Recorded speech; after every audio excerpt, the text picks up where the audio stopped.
Hey guys, welcome to Electronic Dance Money, your number one business resource for making money as electronic musicians and producers.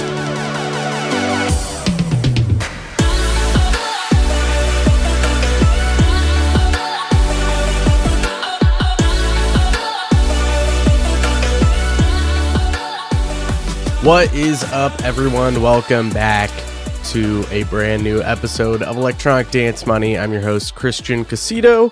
And first, let me apologize for missing the last two episodes.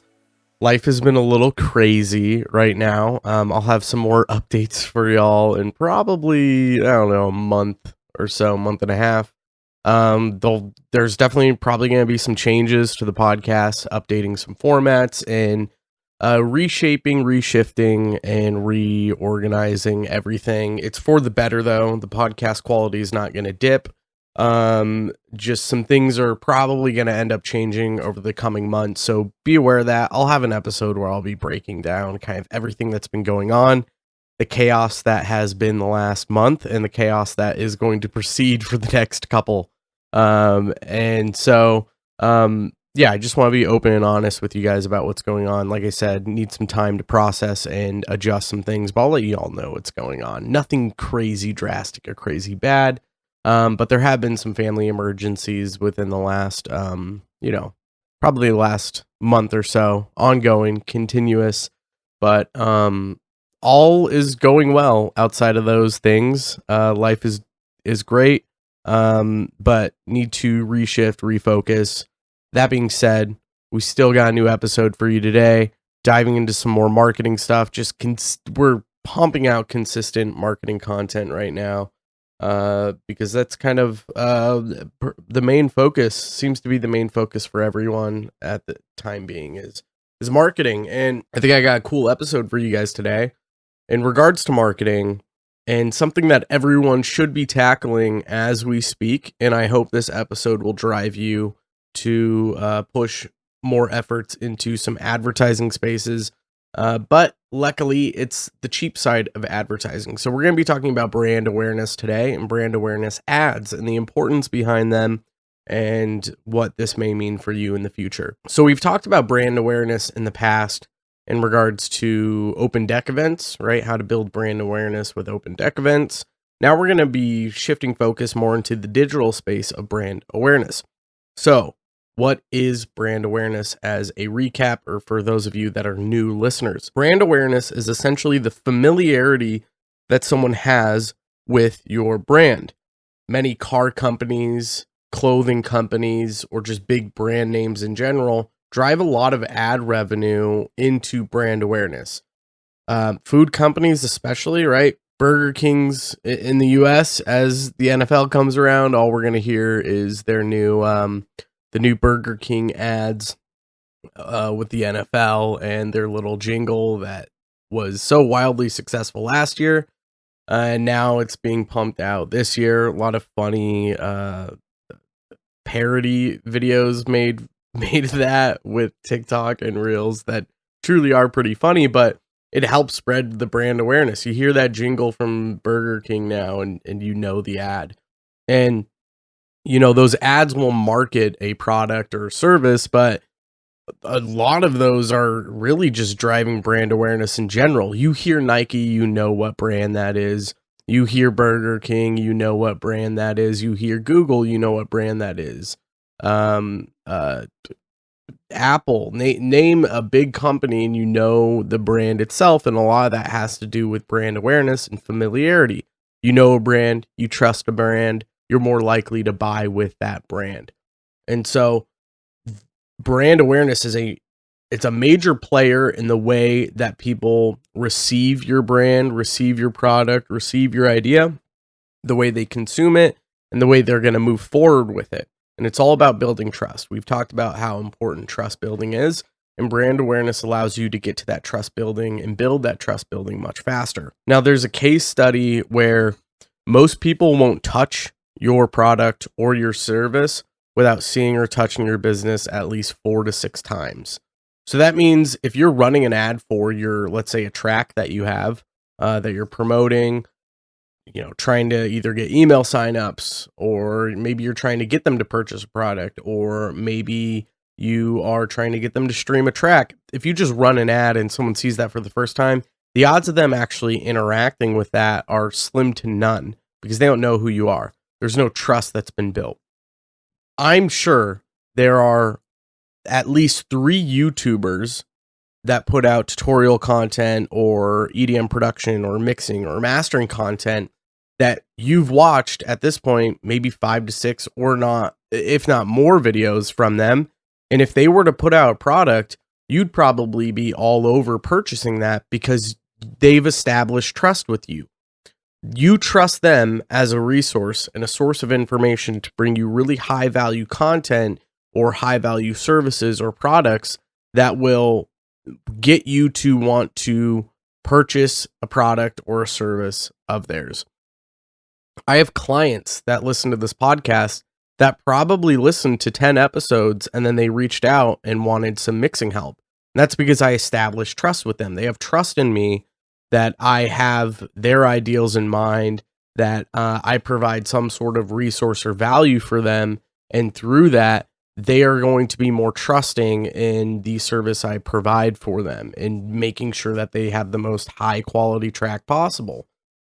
That is what, this podcast is really not just generating a lot of value for you and in providing resources for you to utilize, research, and deploy, but also to build trust with you in the brand that is Electronic Dance Money, Envious Audio, the audio engineering services that I provide. If you listen to 6 of these episodes, you're probably going to have a lot of trust in me. If I've gotten you to listen to 6 episodes, there's something there that you relate to, that you want to consume, a new idea, a new process that you want to deploy. And if you do utilize those, you'll probably see some results. And if you do see some results, that's going to just cement the trust that you did or did not have with me previously.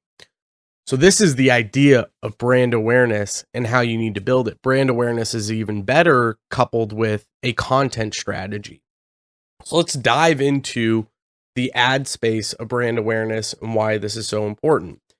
We can rope in this idea of someone needs to see or touch your business or your product or your artist profile at least 4 to 6 times before they're going to be able to engage the way you want them to engage with your brand, service, or product. So at the bare minimum, what all of us should be doing, every single one of us should find the means to at least put $30 a month into brand awareness.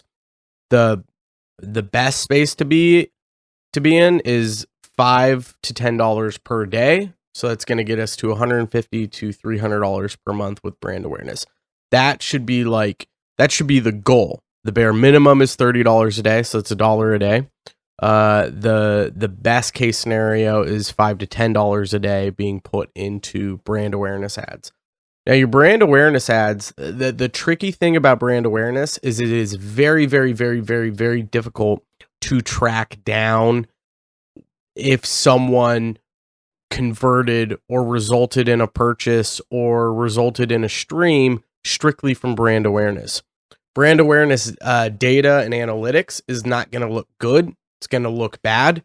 Your click-through rate is probably going to be less than 0.5%, which is not good. It is bad, but for brand awareness, that's okay. That's fine.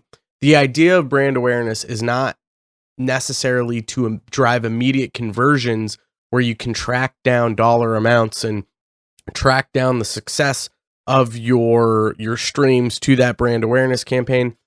You can most brand awareness data and analytics are ran with conversion models or just simulation models to determine, when we started this brand awareness campaign, what are the data and the data points that we can look back to and refer to like the purchase intent of a product or service based off of this campaign that we may or may not have ran.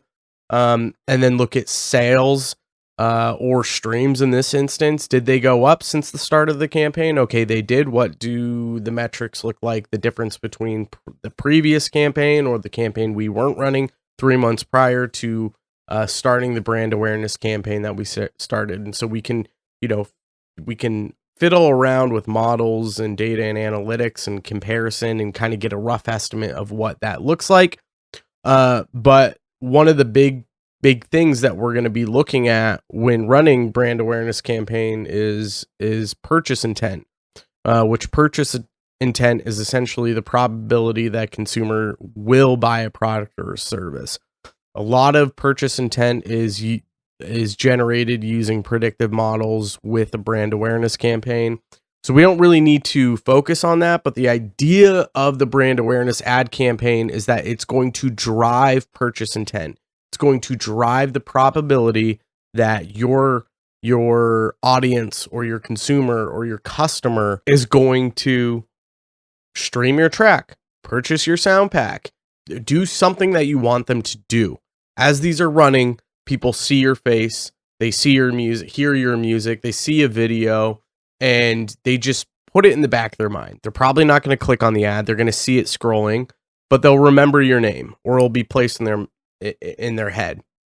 And then maybe in 2 to 4 weeks, they see it again. That's the second time they've seen it. Then by the third or 2 to 3 months later, they see it a third and a fourth time. And usually by that fourth time, they go, okay, who the hell is this person? And they click on your profile. Then they start scrolling through it, look through your content, maybe go to Spotify, stream it. And now you may or may not have gotten a fan out of that. They might follow you. They might start listening to your music. So you can see how tricky it really is to track down where that person came from and when they first saw your ad to when they first started streaming. It's hard to see that data, but that's not important. As long as the numbers are going up since the time you started the brand awareness campaign, you're good. You're golden. You're driving brand awareness. People are seeing you multiple times, and the more they see you, the more they become familiar with your brand, your artist project, your company, your business, whatever the fuck it is. The more they see it, the more familiar they are, the more you're building trust, the higher it is that you're driving the probability of purchase intent, and the more likely it is that they're going to stream your track when you post it. The more likely it is that they're going to actually follow you. The more likely it is they're going to engage in your content. When they see a separate ad that's not a brand awareness ad that is driving some specific conversion that you're, some conversion action that you're trying to get them to do, stream a track, sign up for an email list, purchase a sound pack, schedule a sales call, purchase a master or mix from you, or even purchase a song from you, whatever it is that your conversion is that you're trying to drive through an ad. If they've already seen your brand awareness ads 3 or 4 or 5 times, when they see that other ad that's more related to them, that's actually offering something, they're much more likely to actually engage in that. Even if they're not following your page, just that they've seen your previous brand awareness ads. So this is the entire idea of brand awareness and why we want to drive brand awareness. We want to build trust. We want to build familiarity. We want to be putting a minimum of $1 a day. Now, the $1 a day, it's not going to do a lot. You're not going to reach a big audience. It honestly just isn't a ton of money to be putting into that, but it's something. It's better than nothing. The lower that cost is, the lower you're willing to put in per day, just the smaller audiences, the audiences that you're going to reach. You're not going to be able to reach the full audience in a quick enough time, which means them touching you, or let me rephrase that, them touching your business, or seeing and engaging in your business or your artist profile or whatever the hell it is, it's going to take much longer for them to get to the 4th, 5th, and 6th time, right? What would take maybe 3 months with $300 a month or more is now potentially going to take 1 to 2 years with just $30 a month. It's going to be a much longer time period before they are able to fully engage. So I implore you to look at ways in which you can drive more budget into this per day. 5 to 10 is the sweet spot. Honestly, if you can probably get up to $15, that's the max that I would cap out at. Because once you hit a point where you're putting, $500 to $750 a month into brand awareness, you could probably shave some of that cash off and invest it into different things that are a little bit better. Processes that let you finish things faster, or build content faster, or even run ads in a different space, or put money towards building video content, photo content, whatever the hell it is, redesigning your website. Like, you don't really need to be pumping that much into brand awareness at this stage, unless you're massively huge and $1,000 is a drop in the bucket. Then yeah, go for it. Keep building that brand awareness, building that familiarity, and driving purchase intent. Before you start doing this, I would suggest getting a website set up. I've talked about it day in and day out on numerous episodes. You can check out episode 51 of the podcast with Brian Hood, where we talk about building a high converting and well-designed website. I implore you to check that out, get a website built. You can drive users to your website if you want, which is where you should have a Facebook pixel set up to start collecting data on Facebook users. I've talked about Facebook pixels in the past on different episodes. I'm trying to remember the last time I may have talked about it. I think it was in the Building Your Service-Based Business. So that was around episode like 52 to 54 or something. Somewhere around that. Might be 1 or 2 episodes ahead of those. But anytime we talk about social ads or social media, usually talk about the Facebook pixel at some point. Tackling social media reach, episode 72. I'm sure we talk about it in there. But do some research on a Facebook pixel. What is it? How does it work? How do you install it on your website? Because that's going to allow you to grab data from individuals visiting your website, and then Google can build audiences based off of those individuals, similar ones. And that helps you with audience targeting, and you can get better targeting with Facebook, and especially your brand awareness ads.